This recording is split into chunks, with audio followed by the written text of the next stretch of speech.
Hi friends, ഞാൻ ഇന്നൊരു viral video കൊണ്ടാണ് നിങ്ങളുടെ മുമ്പിൽ വന്നിരിക്കുന്നത്. ഞാൻ എൻ്റെ എല്ലാ വീഡിയോകളിലും പല പല വ്യത്യസ്ത സബ്ജക്റ്റുകൾ തിരഞ്ഞെടുക്കാൻ ആഗ്രഹിക്കുന്ന ഒരാളാണ്. എനിക്ക് എന്നും ഒരേ സബ്ജക്റ്റിൽ നിൽക്കാൻ ഇഷ്ടമല്ലാത്ത ഒരാളാണ്. അതുകൊണ്ട് തന്നെ നിങ്ങൾക്ക് ഇഷ്ടപ്പെടുന്ന അതിലേതാണെങ്കിലും നിങ്ങളത് എനിക്ക് മാക്സിമം സപ്പോർട്ട് തരുമെന്ന് ഞാൻ വിശ്വസിക്കുന്നു. ഓക്കെ, ഇന്ന് ഞാൻ എടുത്തിരിക്കുന്ന ടോപ്പിക് നിങ്ങൾക്ക് എല്ലാവർക്കും അറിയാം. മേ ബി നിങ്ങൾക്കും ഇഷ്ടമാകാം, എനിക്കും ഇഷ്ടമാകാം. ഏകദേശമുള്ള മലയാളികൾക്കെല്ലാം ഇഷ്ടപ്പെട്ട ഒരു ഭക്ഷണം, നമ്മുടെ ബീഫ്. എനിക്കറിയാം ഇപ്പം ട്രെൻഡായിട്ട് നിൽക്കുന്ന വൈറൽ ബീഫ്. അത് എൻ്റേതായ രീതിയിൽ, എൻ്റേതായ മാത്രം രീതിയിൽ ഞാനൊന്ന് ഉണ്ടാക്കി ഒന്ന് ശ്രമിച്ച് നോക്കുകയാണ്. കൂടെ കാണില്ലേ? കണ്ടില്ലേ?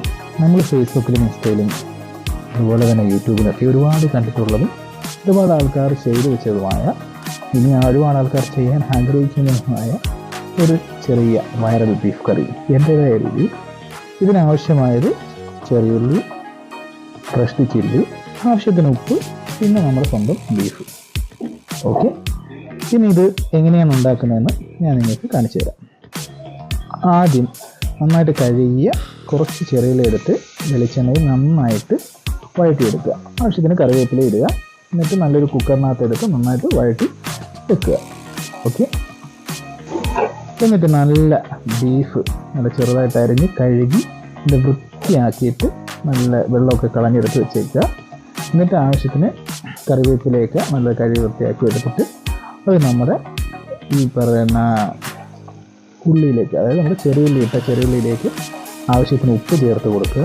എന്നിട്ട് നമ്മുടെ ക്രഷ്ഡ് ചില്ലി, അതും ഉപ്പ് ചേർത്ത് നന്നായിട്ട് വഴറ്റിയതിന് ശേഷം നമ്മുടെ ക്രഷ്ഡ് ചില്ലി എടുത്തിട്ട് അതും ആവശ്യത്തിനൊന്ന് വിതറി കൊടുക്കുക. ഓക്കെ, എരി ആവശ്യം കൂടുതലുള്ളവർ കൂടുതലിടുക, ആവശ്യത്തിന് മാത്രമുള്ളവർ കുറച്ചിട്ട് മതി. ഓക്കെ, ഇനി ഈ ക്രഷ്ഡ് ചില്ലിയിട്ട് നന്നായിട്ടൊന്ന് ഇളക്കിയതിന് ശേഷം നന്നായിട്ട് അതിലെല്ലാവരും യോജിക്കണം.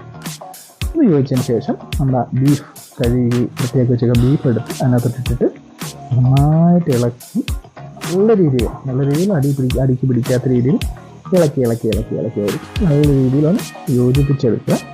അതിന് ശേഷം ആ കുക്കർ അടച്ചിട്ട് ഒരു 7 വിസിൽ അല്ലെങ്കിൽ ഒരു 8 വിസിൽ, അത് ബീഫിൻ്റെ വേവ് അനുസരിച്ചിട്ടുള്ള ഒരു രീതിയാണ്.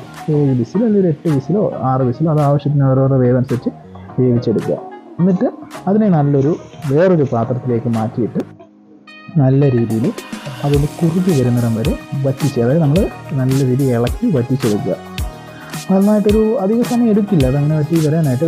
വെള്ളമൊന്നും ഒഴിക്കേണ്ട കാര്യമില്ല, കാരണം ബീഫിലെ വെള്ളം ഇറങ്ങിക്കോളും. സോ ഇത് നന്നായിട്ട് കറിയൊക്കെ നല്ല വറ്റിച്ചെടുത്ത് അതിന് ഉപ്പൊക്കെ നോക്കണം. ഉപ്പൊക്കെ കുറവാണെങ്കിൽ ഉപ്പിടാം. ഓക്കെ,